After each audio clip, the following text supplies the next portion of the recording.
Lo dijo en la primera hora. Muy bien, 7:43.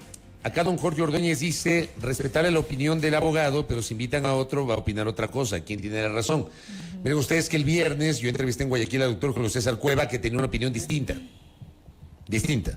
Más bien para el doctor Cueva le parecía interesante, le parecía potente la resolución del COSEPE. Obviamente también tenía sus consideraciones sobre la efectividad de su aplicación, pero a priori destacaba aquello. O sea, evidentemente hemos tenido opiniones divergentes sobre esto, ¿no? Y coincido con don Marco Andrade. Dice, mientras no haya un plan nacional de seguridad, nada va a cambiar en el Ecuador. Así salgan todos los militares a las calles. No va a pasar nada porque no hay un plan. Yo estoy totalmente de acuerdo con eso. Completamente de acuerdo. Le suscribo a don Marco. Lo he dicho en este espacio en reiteradas ocasiones. Yo no sé si hay un plan, y si lo hay, al menos no sé hasta qué punto ha sido aplicado. No lo sé. El día jueves posiblemente tengamos una entrevista con el general Paco Moncayo en este espacio. Entonces vamos a preguntarle si efectivamente se encontró o no con un plan de seguridad una vez que ha asumido la Consejería de Gobierno para la Seguridad. Bueno, dejemos ese tema de lado. Jaime Arciniega está conectado con nosotros, dirigente sindical. Él es parte del Parlamento Laboral Ecuatoriano. ¿Cómo le va, Jaime? Bienvenido. Le saludamos Belkis Sánchez y quien le habla Fabricio Vela. Buen día. Buenos días, estimado Fabricio, igualmente Belkis, a sus oyentes en particular. Muchísimas gracias por la invitación y a la orden. Gracias a usted. Gracias. ¿Qué les dejó a ustedes, a usted en particular? ¿Qué le dejó este 1 de mayo del 2023?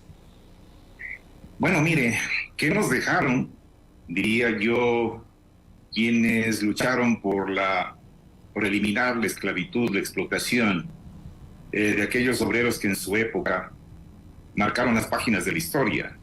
Y el día de ayer era una conmemoración y celebración, rendir un homenaje a esos visionarios, trabajadores, obreros, luchadores en Estados Unidos. Y claro, recordar y reconocer esos 137 años de vida que tiene ya el establecimiento de una jornada diaria que solo se lo determinó 8 horas para el trabajo, 8 horas para la familia y 8 horas para el descanso. Es un enorme legado que el movimiento obrero, los trabajadores, debemos recordar y rendir homenaje a quienes entregaron su vida para dejarnos este legado histórico. Y bueno, el día de ayer, en el caso de nuestro país, al margen de reconocer, recordar, conmemorar y rendir homenaje, son escenarios que se presentan para manifestarse cuál es la preocupación o quizá el malestar de los trabajadores con relación a los derechos. Pero más allá de eso, hay algo fundamental que nosotros estamos en entera deuda. Y cuando hablamos nosotros, estamos hablando del Estado, y particularmente de quienes dirigen el Estado, quienes administran el Estado. El tema pasa entonces por la falta de empleo en el país. Y las tasas que tenemos ahora, según los datos oficiales, no son para nada halagadores. Y por supuesto el avance tecnológico va desplazando también a los trabajadores y algo habrá que hacer. Y ese algo es que no se generan los espacios de diálogo que permitan buscar alternativas a las distintas dificultades que tienen en el campo laboral, particularmente los jóvenes y mayormente las mujeres. Entonces, es un tema que debe convocarnos a establecer diálogos formales de carácter tripartito, empresarios, trabajadores y por supuesto también el gobierno como facilitador, y no pretender imponer desde la visión política lo que sugieren o lo que suponen deberían ser las recetas para solucionar estos problemas, como se habló hace poco sobre la ley de oportunidades, Fabricio. Jaime, buenos días, bienvenido nuevamente. Precisamente y a propósito de esta primera lectura, después del 1 de mayo, ¿qué? Hemos escuchado las consignas, hemos escuchado las posturas, lo que demandan al gobierno nacional, a las diferentes instancias, pero ¿de aquí en más qué? Porque a mí me da la sensación de que en este momento político que vivimos en el país, es como si el sector sindical ha estado muy callado, diría yo. ¿Qué está pasando? Mire, lamentablemente, y debo reconocer, la atomización que se está dando por intereses de orden partidista, político partidista. Hoy ya no tenemos las tres centrales históricas que conformábamos anteriormente el Frente Unitario de Trabajadores. Ahora se ha vuelto una especie de mercancía el tema de representar, entre comillas, a trabajadores, y se han alineado con los gobiernos de turno. Hoy mismo ya tenemos prácticamente 11 centrales sindicales y cada vez creciendo. Esto no da muestras, obviamente, de ampliar la democracia de participación de la organización, sino a un plan predeterminado de dividir a la organización sindical para debilitarla. Y claro, hay centrales sindicales, más allá de centrales, es el tema de quienes dirigen esas organizaciones, que lo han politizado y que por otro lado, por temas estrictamente personales o de intereses de grupo, se generan ahora lamentablemente en el país. Nosotros celebrábamos, por ejemplo, que en un momento determinado, cuando dificultades internas posibilitó la creación del Parlamento Laboral Ecuatoriano, dijimos, un movimiento sindical no puede estar atrayéndose sola y exclusivamente, que con justa razón ciertamente se debe pelear y luchar por los derechos de los trabajadores. Pero si no somos capaces de innovar, de ser creativos, de buscar alternativas para la generación de empleo, entonces de por sí las organizaciones sindicales se debilitan y de por sí también igualmente se atomizan. Y claro, somos presa fácil de aquellos que en un momento determinado nos generan dificultades y que desde el interés político también generan facilidades, las facilidades en función de quienes ejercen el poder del gobierno, para entonces pretender por esa vía del aprovechamiento de tener el paraguas del gobierno, hacer lo que hacen y dividir al movimiento sindical. Yo creo que lo importante, Belkis, en estos actuales momentos, si tenemos todavía institucionalidad en algo que se puede salvar la democracia y el Estado de Derecho, debería establecerse esos mecanismos que bien encaminados desde el marco de las políticas que se generan a nivel mundial, que es la Organización Internacional del Trabajo, deberíamos velar entonces por generar empleo para hombres, para mujeres, pero particularmente jóvenes y aquellos que tienen una edad, cuando se dice ya estamos viejitos, cuando pasamos de los 35 años no se pretende contratar. Por lo tanto, también hay organismos especializados. No se olvide que la Asamblea Nacional tiene una comisión, bueno, lo cambiaron de derechos de los trabajadores, ahora se llama Comisión de Derecho al Trabajo y Seguridad Social. Algo tendrán que decir. Las universidades algo tendrán que decir. Las cortes de justicia en el ámbito laboral algo tendrán que decir. Los dirigentes sindicales algo tendremos que decir y por supuesto los empresarios también. Yo creo que es necesario establecer un diálogo e ir un poco encaminando lo que en su oportunidad en España, cuando hubo una crisis después de la dictadura de Franco, se planteó el Pacto de la Moncloa y mire cómo han desarrollado. Nosotros estamos, digo, lamentablemente y tradicionalmente en un ambiente clientelar que poco o nada nos interesa los derechos sociales que se enmarcan particularmente en el tema del trabajo que dignifica a la persona. Oiga, don Jaime, yo le pregunto a usted, ¿está dividido el movimiento sindical en este momento? Bueno, se han hecho esfuerzos, por ejemplo, por mantener el Frente Unitario de Trabajadores, ciertamente por mantener el Parlamento Laboral Ecuatoriano, donde nosotros estamos también. De repente no coincidimos en las acciones, porque nosotros en el caso del Parlamento, por ejemplo, hemos alentado el presentar propuestas, es decir, en vez de lanzar palos hay que lanzar ideas, hay que lanzar propuestas. Pero claro que está dividido por cuestiones de orden política. Acaba de nacer una nueva central sindical también bajo el paraguas del gobierno, así como se hizo anteriormente con la CUT, y la CUT está dividida en tres centrales sindicales también por las apetencias de llegar al poder, como en el caso de la seguridad social. Entonces, más se puede llamar dirigentes sindicales aquellos que tienen una visión distinta a la lógica que debe perseguir la organización sindical para fomentar empleo y generar también derechos para los trabajadores. Usted se refiere específicamente, entendiendo que el Parlamento Laboral y el Frente Unitario de los Trabajadores tienen visiones similares, más allá de que pueda haber alguna diferencia, pero tienen visiones similares. Ustedes discrepan con la CUT. ¿A la CUT se está refiriendo? A la CUT y otra central que acaba de nacer hace poquito, que dijeron que no recuerdo exactamente el nuevo nombre, porque apenas anteayer salió ese nombre de esa central sindical, que según las versiones cercanas que se tiene es en perspectiva de las próximas elecciones también.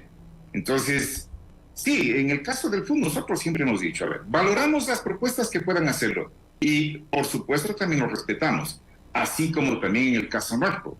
En el caso nuestro tenemos un legado muy importante, por ejemplo, sobre el tema de la eliminación de la tercerización. Me estoy refiriendo desde en su época el FUD y ahora el Parlamento Laboral. Sobre el tema de la Ley de Justicia Laboral, que igualmente garantizó el derecho, por ejemplo, a la estabilidad de las mujeres en estado de embarazo o de los dirigentes sindicales o de trabajadores discapacitados. Sobre el tema de la eliminación del contrato de plazo fijo que hizo mucho daño también. Nosotros tenemos también un legado importante que le hemos dejado a la población ecuatoriana, a los trabajadores en particular. Entonces, pero cuando hay de por medio otros intereses por captar direcciones, como el caso del Consejo Directivo, cuando usted refiere sobre la CUT, pues efectivamente es así. Subdividir una central sindical para volverles varias centrales sindicales para que en el colegio electoral tengan más votación, eso no da cuentas de un fortalecimiento de unidad sindical, sino de intereses personales. A eso es lo que me refiero, mi estimado Fabricio. Coincidirá con aquellos que dicen que es por ello que los representantes de los trabajadores en el país no tienen credibilidad ni honestidad, porque dicen por acá siempre se han vendido al mejor postor. Bueno, mire, en el argot popular se puede decir cualesquiera cosa y en especulación igual, pero todos estamos expuestos y dispuestos a demostrar si es que hubo algún enriquecimiento particular, y en el caso personal pueden revisar absolutamente todo.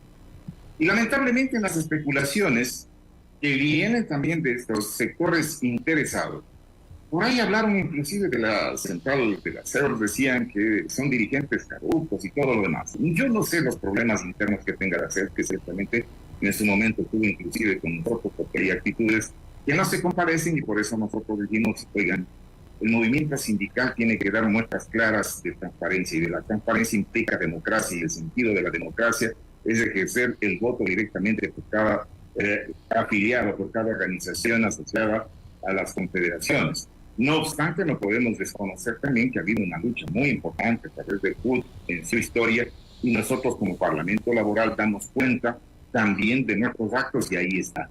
Entonces, cuando distorsionamos el verdadero sentido de lo que significa el servir desde el ámbito social que persigue la legislación en el ámbito laboral, es evidentemente, y cuando vemos intereses por captar la presidencia, la vocalía en el Consejo Directivo, la representación en el Consejo Nacional de Trabajo y Salarios y otras instancias, y vemos cuál es el resultado de esa gestión, uno puede apreciar prácticamente y directamente cuál es o qué es lo que persiguen, y de ahí que viene obviamente la preocupación y malestar de quienes, entre comillas, no representan a los trabajadores, que en realidad no lo necesitan. Le pregunto ahora mismo, ¿cómo está la relación del gobierno del presidente Lasso con el FUD y con el Parlamento Laboral? No pregunto de la CUT, ya, porque está claro cuál es la postura de la CUT hoy, pero con el FUD y el Parlamento Laboral ecuatoriano. ¿Hay relación, si se puede llamar así? Mire, ¿cuál es el organismo más cercano y que debería estar en contacto permanente con las centrales sindicales? Y es el Ministerio del Trabajo. No necesariamente con el presidente de la República, para eso tiene sus secretarios de Estado. Pero hay un total abandono por parte del Ministerio de Trabajo, y usted recordará que cuando se pretendió presentar el proyecto de ley de oportunidades, bueno, decíamos oportunidades ¿para quién? Para el ministro que fue presidente del Comité Empresarial Ecuatoriano y representa un sector que siempre han estado hablando de flexibilizar y desde nuestro punto de vista precarizar el empleo. No hay ese diálogo por parte del ministro de Trabajo, menos todavía del presidente de la República. Cuando se habló que se iban a generar 1 millón de empleos en el país, la pregunta es, ¿dónde están esas empresas donde se generaron esos empleos? Se podrá decir, se han recuperado, mejor dicho, se han generado nuevos empleos y por eso ha crecido la seguridad social. No nos olvidemos que estamos pasando la época de la pandemia y lo que hay es recuperación, pero nuevo empleo no existe.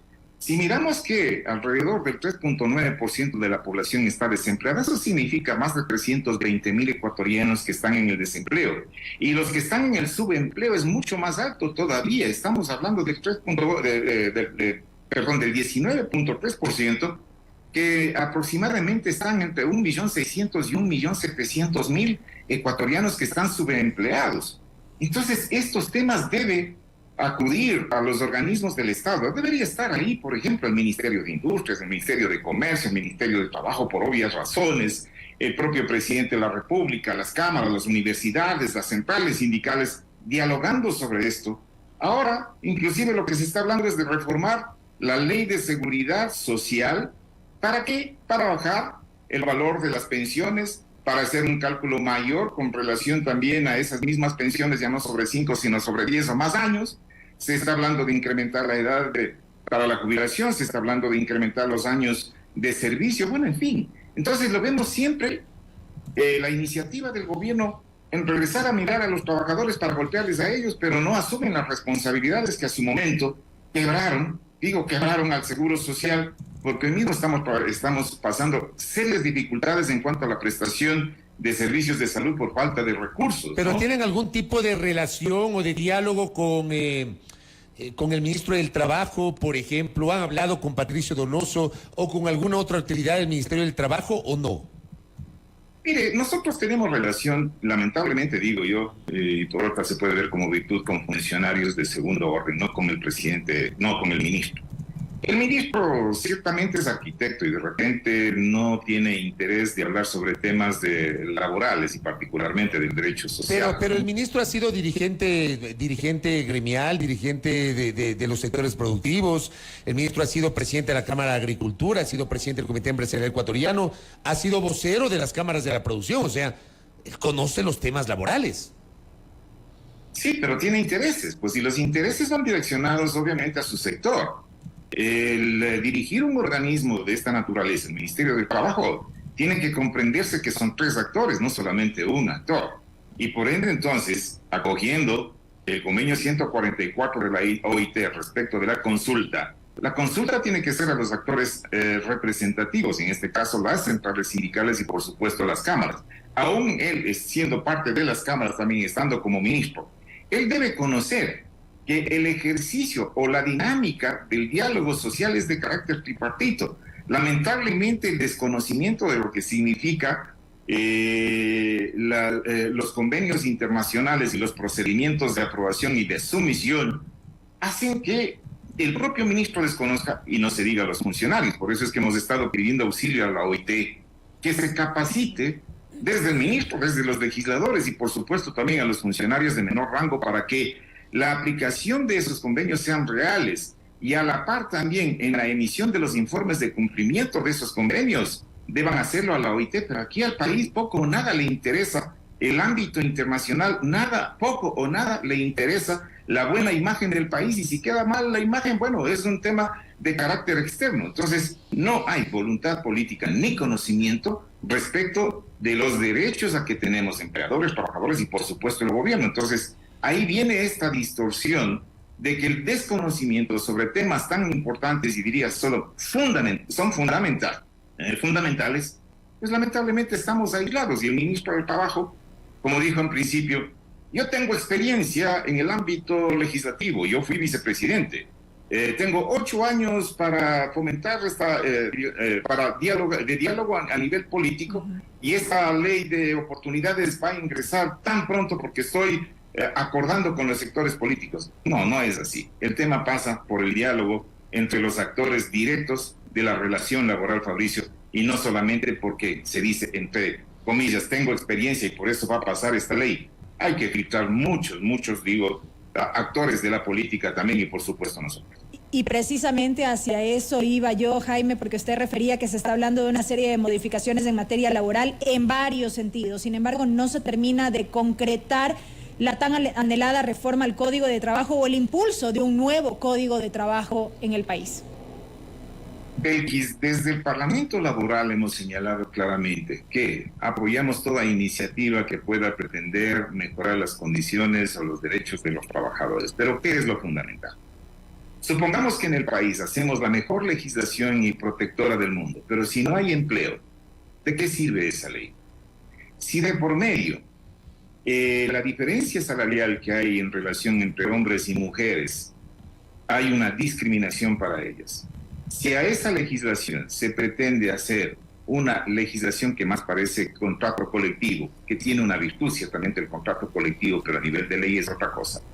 En el caso de las mujeres, si ponemos otras reformas, van a desalentar mucho más todavía la contratación de las mujeres o de los jóvenes.